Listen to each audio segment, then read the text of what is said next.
for our diving. Hope comes and stops us in our tracks. Bravely we prove in our striving, trudging together each day. Where there's a will, there's a way. Hi, everyone, and welcome to Raw Recovery, a Trudging Together podcast. My name is Gary Vittorelli, and I will be your host today. And in studio or on the show today is Brenda L, and she is a part of Overeaters Anonymous, and I've known her for several months. Great friend, has a great story, and I'm going to turn it over to Brenda and let her take away. Thanks, Brenda. Oh, you're welcome. It's great to be here to share. My family, I'll start off with my family. In the 1930s and 40s, they were from the Southeast, and they were part of the exodus that came to California because their farms failed over and over. It was during the Depression. They experienced great loss and desperate times, poverty. And they came out here in borrowed vehicles and made a life for themselves. They did very well. Some of my relatives went into construction, and some went into real estate, and some went into business, some went into education. They did very well. But they were a very driven people, and it was because of the circumstances that they came from. And so when I was born, the expectations were very high that no matter where you start from, you work hard, and then when you're finished working hard, you work harder. And when you're finished with that, you work even harder. And so that's how I grew up. And I had a lot of cousins, big extended family, just my brother and I in my family, but a lot of extended family. I lay on that a great retreat for me, a great release for me was reading. And so from a little tiny girl, I love to read books. I also found that if I could have something to eat while I read books, it was even better. It was very comforting. It was almost like that one scene out of Little Women where Joe would climb up into the tree with a book and an apple and hide from everybody. That was my dream. That was my favorite thing to do. I remember when my parents wanted to ground me, they forbid me to go to the public library. We had a little public library walking distance, and I had discovered in the 3rd grade the Nancy Drew mysteries. And if my parents really wanted me, they would ground me from the library, and that was the ultimate tragedy for me. Right. So as I grew up, I also started feeling like I was never enough. Just that anxious feeling that I'm not enough. I'm not going to get it all done. And the eating behavior became even a greater comfort to me. It became a bigger part of my life, a bigger part of planning, how I would get enough to eat, how I would get what I wanted to eat. I began to hide my eating. I didn't really gain a lot of weight until after I was a teenager, but definitely was driven to eat and started binging, couldn't figure out when to stop. I became a people pleaser also because if I felt like I wasn't enough, I would work really hard and feel like I still wasn't enough. So then I thought, well, I'll just fake the rest. I'll just say what everybody wants me to say, and I will give them the answer they want to hear, and I will do nice things for them.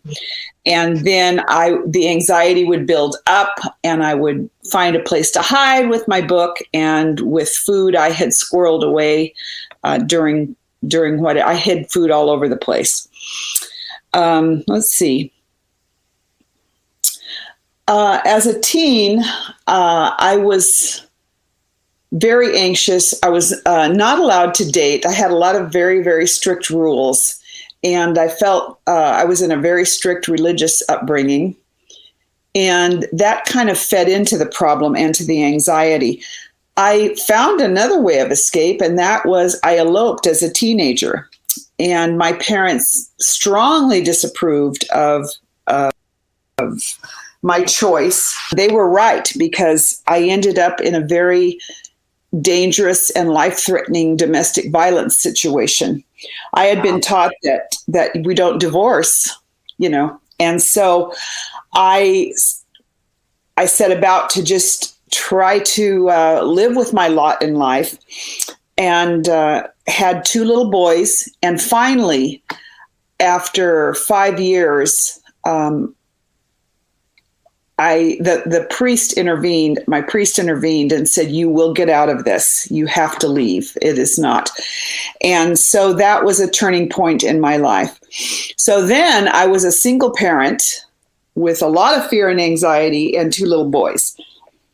And what I did at that point was I thought, well, I need to do something to prove my worth. I need to do something almost impossible in my circumstances, but that never stopped anybody in my family before, and that's what's expected of me.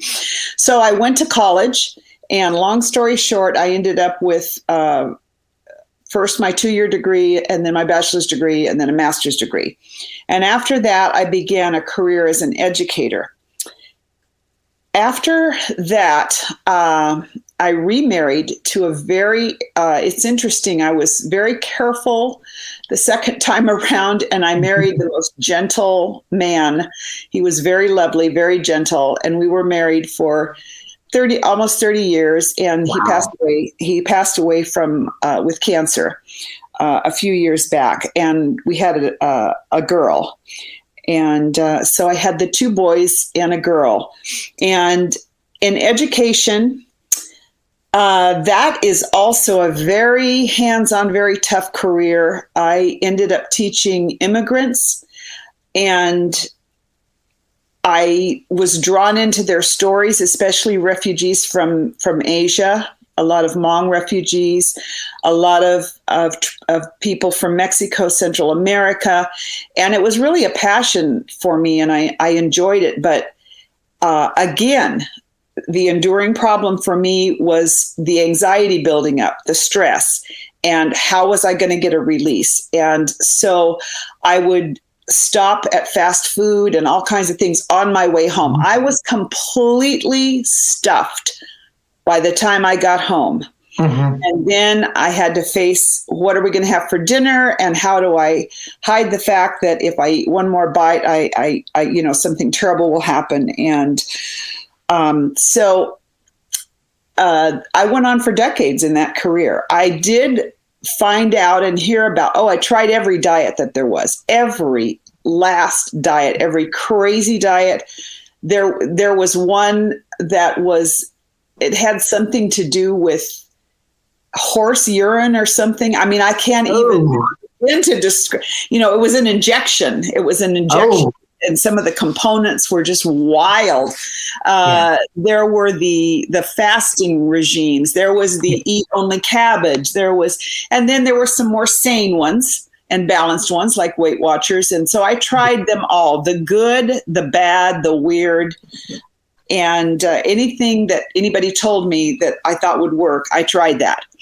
I also, being a reader, I collected diet books, and every new one that came out, I was the first one in line to buy it. And I would tell you about it too. If you would let me, I would tell you about it. And this really kills me. I would give advice on how to lose weight. Mind you, by this time I was over 300 pounds, but I would corner you and sit you down, and I would tell you about the best, newest diet and what it was going to do for you. So when I think of that now, I not only cringe, but I just, I'm astounded at how pervasive and bizarre this disease is, and how detached from reality that I become. That I became when I'm in the disease. So I did that for years and years. And, occasionally something would work for a little while until it didn't. I did find out about OA in the early 80s. I went. At that time, we didn't have any Zoom, anything like that. So the meetings were very, very small. I'm not from a large town in Northern California, small town. And so I went a few times, and that with my schedule and all of the other things, I didn't get a sponsor. I read a few things from the literature, and then I quit going. And then I was off to the races buying the next diet book, signing up for the next thing. Money I spent on that. I wish I had invested it in something, probably Apple. Yeah. Exactly. So fast forward, the pandemic arrives. I'm now a grandma, great grandma. And actually before the pandemic, about a year before the pandemic, I was very concerned about my health. I had some issues. Obviously, being that weight, I have issues, but there were some other things cropping up and in my blood work. And so I went vegan, which was really the most, it was the toughest thing I had ever done. And I think because I was so concerned about my health, it like other methods in the past, it started to work. And I gradually lost some weight. And boy, I was white knuckling it because the anxiety was there. I didn't have a spiritual program. I had a faith. I had a strong faith tradition. But, the interesting thing about my how I approached my faith tradition was it was just there. I wasn't tapping into it. I believed in God, but I didn't really trust God. And so that's the background of my relationship to my faith tradition. Mm-hmm. So as I was white knuckling it and trying to lose this weight, and it was gradually coming off, eventually it just overcame me and I started to have binges again. And I thought to myself, all of this work and effort, attempt to really at this point, it wasn't about vanity at all. It was about saving my life, about extending my so I could have retirement and watch my grandchildren and great grandchildren grow up. Mm-hmm. And I saw that all slipping away once again. And just at that point felt completely hopeless. I think that was the first time step one actually made any sense to me. Mm-hmm. Like there is absolutely nothing in this whole world on heaven or earth that I can do about this. And I realized just from being in the pandemic, then the pandemic hit, and I realized that people are doing all kinds of things on Zoom. And I thought, I wonder if there's a 12-step program that's on Zoom, if OA is on Zoom. And so I found out that, yes, in fact, all over the world, meetings all day, all night, any continent, any country, any language. And I just felt a great sense of relief. I felt a little tiny bit of hope welling up. So I started attending some meetings. That was it was a little over a year ago. It was actually this month, March, but a little earlier this month, last year, 1 year ago, that I started. Congratulations and happy birthday, by the way. Thank you. It's been a wonderful year, phenomenal year. So I started attending and I started reading and working the steps, got a sponsor. And I I am now in my low 200s. I'm just about to slip below the 200 mark. And that will be, that will be a celebration. I already feel so incredibly grateful. It has taught me so much. Has taught me things that were right in front of my face, that were in my faith tradition. I could have grabbed at any time, had not grabbed it. I am just so incredibly grateful for the OA program and for the 12 steps and for the people that got together decades ago and were led to put that all together, and all of us are benefiting from it, and I most certainly am. I've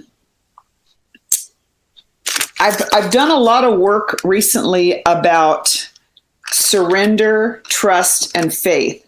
To me, those words are all kind of the same, and that was what was missing from my approach to the spiritual part of this program. That was what was missing in my traditional faith practice.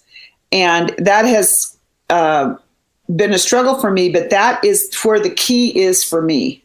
That is what I was trying to do with food. I was trying to control everything because I believe the opposite of trust is control. I don't trust God. I don't trust you. I don't trust anybody to take care of me or take care of anybody that I love except myself. I'm the only one that can do it.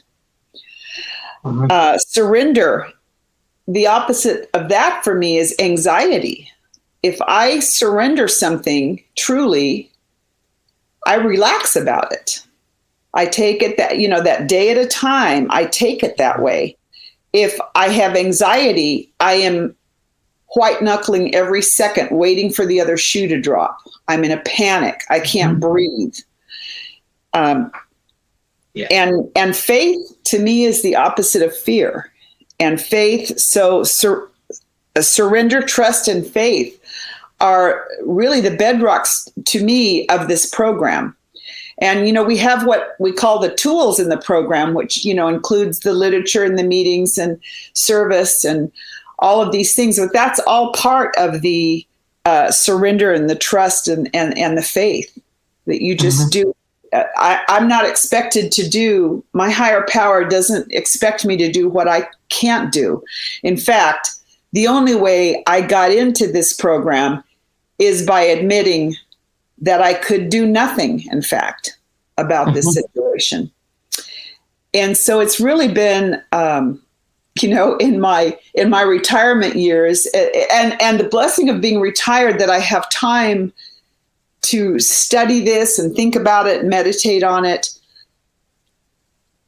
And I really admire people that are juggling their families and all kinds of things. And I know that they have to, I know meetings are so critical for them, and they have to grab that piece of time for themselves, that they can go over, that they can work the steps, that they can make contact with their sponsor, that they can share their strength and hope and drink that in from the other members of the fellowship of whatever fellowship they're in, relating to the 12 steps. But I recognize the great gift that retirement is, in that I have a lot more time to kind of catch up on that. A big revelation also is part of that, is knowing myself. All those years I tried to please the people, and that's what led to my eating. That's what led to my disease, was feeling enough and feeling I had to please people, and all the fear and all of that. And that relates to personality for me. And I always thought I was an extrovert because I was in education. I was a people pleaser. So I'm talking to people. I'm checking to see if they're okay. I'm teaching all these children, day in and day out for years and years. But as soon as I walked away from that situation in the afternoon, got off of work, I was back to eating and soothing myself, Well, why? Because I was drained. That drained me. And I had to face the realization that I'm really more of an introvert. I need time. I want to be with them, and then I need time alone. And I need to do something else with my alone time than eat. Right. I don't need to deplete myself to the point that I'm actually starving for a balance in my life. And so instead of getting that balance, I just starving for sugar or whatever. And, that went on for decades. So to me, this journey in whatever 12-step program, and for me, it's Overeaters Anonymous, it is all the same bedrock. It's all about knowing myself through my higher power who loves me, and accepting myself, accepting my circumstances, accepting the flaws in others, and trusting that God, that my higher power has it all under control. That's for me is it in a nutshell. And what a great gift this program is. Awesome. Can you share? And I'm especially now I'm looking at it more. But can you also share some of the what we call non-scale victories that you've had in your life? Having to buy smaller clothes and not using a seatbelt extender, things like that. Yes. Yeah. Well, I tell you what, it is. I went to the doctor not too long ago. Well, it's several months now, but and the first time, they have these charts of where you fall in the landscape. You're an average weight, a healthy. Well, I don't know if they call it healthy weight, but they have that chart. And then, you're overweight. And then, you're obese. And then, God forbid, you're morbidly obese. Oh, God, I hate that term. I was always, of course, morbidly obese after my teens, just the whole time, all those all those decades. Yeah. And so this last time I went, I noticed on the chart that I was obese, not morbidly obese. Now, most people wouldn't think that was a victory, but I was hooping and hollering, and I'm on my way. I told the doctor, I'm so happy to be obese, and I can't wait till I'm overweight. Right. I know. That's my next goal. So, a goal for us is not the same goal for somebody sure are sweet. And the point is that we are going in the right direction. And those are victories. They may not sound like victories. Flew to see my new great-grandchild to New Orleans, and I did not need the seat extender. And, you want to kind of be quiet about that, but I wanted to shout it. I just wanted to say, oh yeah, this is plenty. I don't need that. Yeah. Does anybody else need it? I even had my own personal one, that I carry. Yeah. Me too. So that was just such a sweet thing. Also, I bought my first pair of jeans in probably since I was in high school, probably. Wow. And wore them around New Orleans because we did quite a bit of kind of walking around, hiking. I got a good pair of walking shoes. So those kind of things are huge. They make me feel like a whole, not different person, but like a very expensive remodel of something that somebody's taking very good care of and cherishing. Yes. I don't know how else to put it, and it feels so good. I love that description, actually. That's awesome. Yeah. Okay. Brenda, what would you say to somebody that is on the fence about doing OA? As far as, well, should I click on the link? Should I go to that meeting? Should I just wait? What advice can you give? What prompted you to take that next step? Clicking on the link, or in your case, walking into a meeting? It for me, it was the gift of desperation. Definitely, I just, I'm locked down in the pandemic. I've worked so hard to lose a few pounds, and once again, like all the other times, the scale was creeping up, and it honestly felt like, in the movies where somebody's trapped and the water's rising up and they're going to drown. I honestly felt like that. And I thought, I can't do this again. As far as giving someone else advice, I heartily recommend attending a meeting. And I love the saying, keep coming back. And I will say that to anyone. But I do also know that the person has to be ready. But they don't have to. They don't have to know anything about it. They don't have to be ready to do anything. If you just keep coming back. I guess that would be my advice: to go to a meeting, and don't make judgment about it. And you're not signing up for anything. There's no pressure. But if you can tell yourself, keep coming back, and for me, every time I came back, I got another little piece. Yes. And I was skeptical and this and that and the other. But I got another little piece of the puzzle, and then I kept coming back and I got another little piece of the puzzle. They talk about, this rush when you first join and you decide this is for me and all that. And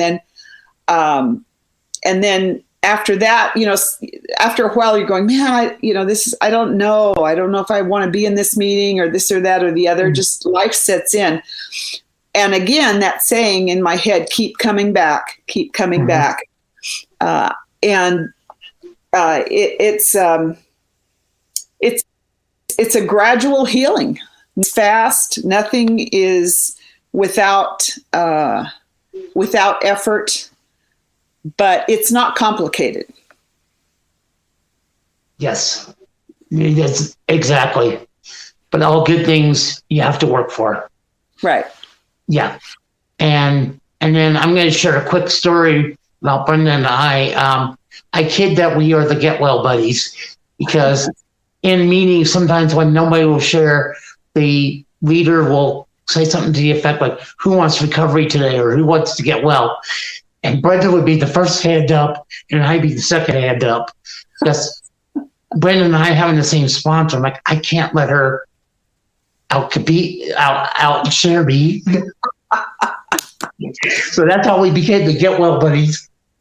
And I can't, if somebody says, who wants to get well, I'm going, you're like, I'm not going to jinx myself. My hand's up, Exactly.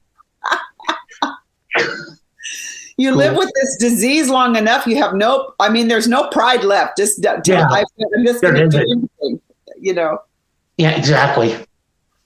Exactly. Is there any parting words you'd like to share, or any, as we call it, burning desires?